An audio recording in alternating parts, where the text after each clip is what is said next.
Selamat pagi Bapak Ibu yang kasih Tuhan, Shalom damai sejahtera dalam nama Tuhan Yesus menyertai Bapak Ibu dan saudaraku semuanya di pagi hari ini.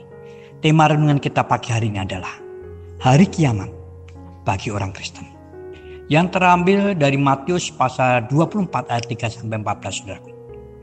Bapak yang kasih Tuhan, akhir-akhir ini saudaraku, banyak diperbincangkan perihal chip yang bertuliskan angka 666, lambang antikris, baik di kalangan umum maupun para hamba Tuhan saudara. Chip yang dipercaya sebagai lambang antikris tersebut, tetapi ada pula yang memandang itu sebagai hasil teknologi yang mempermudah pekerjaan manusia. Sebagai orang Kristen, Tuhan Yesus telah memberitahukan bahwa datangnya hari akhir, datangnya hari kiamat itu pasti. Memang Tuhan tidak pernah memberitahu kapan pastinya. Harinya apa, bulannya berapa, tahunnya berapa, jam berapa. Tetapi Tuhan hanya memberitahukan bahwa ketika Injil Kerajaan telah sampai ke seluruh dunia dan menjadi kesaksian bagi bangsa-bangsa, maka saat itulah kiamat datang. Nah Bapak Ibu dan kasih Tuhan, bagaimana orang Kristen kita semua menyikapi datangnya hari akhir itu, datangnya hari kiamat itu? Yang pertama, waspadalah terhadap munculnya Mesias palsu saudara. Ayat 3-4.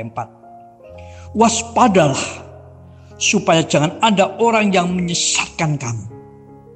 Para murid Yesus diingatkan untuk waspada, untuk berjaga-jaga terhadap hadirnya nabi-nabi palsu, Mesias palsu yang akan menyesatkan mereka, yang akan menyesatkan umat, yang akan menyesatkan kita semua. Mesias palsu datang dengan khotbah-khotbah yang luar biasa berapi-api, dengan mujizat-mujizat yang mampu mengelabui banyak orang. Banyak orang akan datang mengikuti mereka, cara hidup mereka yang dikuasai oleh hawa nafsu. Dan karena mereka, jalan kebenaran akan dihujat. 2 Petrus 1 ayat 2 saudara. Oleh karena itu Bapak Ibu dan kasih Tuhan, bagi setiap kita anak-anak Tuhan, orang Kristen, bukan waktunya bagi kita untuk kita berdebat, tetapi waktu bagi setiap kita untuk mempersiapkan diri dengan sungguh-sungguh, sehingga ketika hari itu tiba kita sudah siap. Itu yang pertama. Yang kedua saudaraku yang dikasih Tuhan, jangan gelisah, jangan takut terhadap segala sesuatu yang terjadi. Ayat 6-8. Bapak yang dikasih Tuhan, hari kiamat akan didahului oleh berbagai peristiwa yang bagi banyak orang menakutkan. Peperangan terjadi di sana sini, bangsa melawan bangsa, negara melawan negara. Akan terjadi bencana alam yang begitu hebat, begitu luar biasa. Wabah kelaparan terjadi di sana sini, bahkan wabah sakit penyakit akan menjangkiti manusia, korban berjatuhan. Untuk situasi ini Tuhan Yesus telah memberitahukan dan meminta kepada setiap umatnya untuk tidak gelisah, untuk tidak takut. Karena memang itulah yang harus terjadi saudara. Ketakutan, kegelisahan akan menyebabkan pikiran tidak mampu berpikir secara jernih. Sehingga mudah untuk diombang-ambingkan, mudah untuk dipengaruhi, dan akhirnya mudah untuk disesatkan. Dengan menjauhkan diri dari kegelisahan, ketakutan, kita akan kuat dengan yakin terhadap janjinya Tuhan, yakin terhadap pemeliharaan Tuhan, yakin terhadap pemeliharaan Tuhan, perlindungan Tuhan. Pastilah kita akan mampu melewati semua yang terjadi itu. Karena semua itu hanyalah awal datangnya hari Tuhan. Jangan gelisah, jangan takut. Itu yang kedua. Yang ketiga saudaraku yang dikasihi Tuhan, bertahanlah walau kita akan menghadapi masa-masa sulit. Ayat 9-14.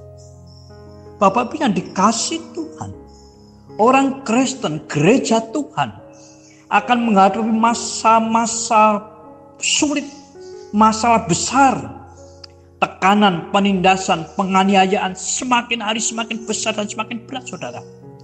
Tampaknya pengejek-pengejek dengan ejekan-ejekannya, 2 Petrus 3:3, yang mampu meruntuhkan banyak anak-anak Tuhan. Banyak orang-orang Kristen menjadi murtad. Banyak gedung-gedung gereja dialihfungsikan. Tetapi saudaraku yang kasih Tuhan, sekalipun penindasan, penganiayaan, bahkan pembunuhan terjadi di sana sini dari hari ke hari, bagi orang Kristen, hal itu tidak mematikan berita Injilnya. Injilnya terus disuarakan, Injilnya terus diberitakan sekalipun nyawa taruhannya. Hingga seluruh bumi mendengar berita Injil, berita keselamatan. Dan semua bangsa menjadi saksi. Saat Injil kerajaan, saat Injil keselamatan sampai ke segala bangsa, itulah saatnya. Akhir zaman tiba, hari kiamat tiba. Bagi setiap kita yang bertahan sampai akhir, maka kitalah yang akan diselamatkan. Segala puji, hormat, juga syukur hanya bagi Allah Sang Juru Selamat, Tuhan Yesus Kristus. 3 hal yang harus kita persiapkan dalam menghadapi hari akhir, hari kiamat. Yang pertama, waspadalah terhadap munculnya Mesias palsu. Yang kedua, jangan takut, jangan gelisah terhadap segala sesuatu yang terjadi. Yang ketiga, bertahanlah sampai akhir walau berat bagimu.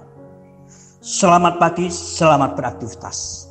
Terus jaga kesehatan, jaga jarak, cuci tangan pakai sabun, saudaraku yang kasih Tuhan. Bersukacitalah dan bersyukurlah selalu. Tuhan Yesus memberkati. Amin.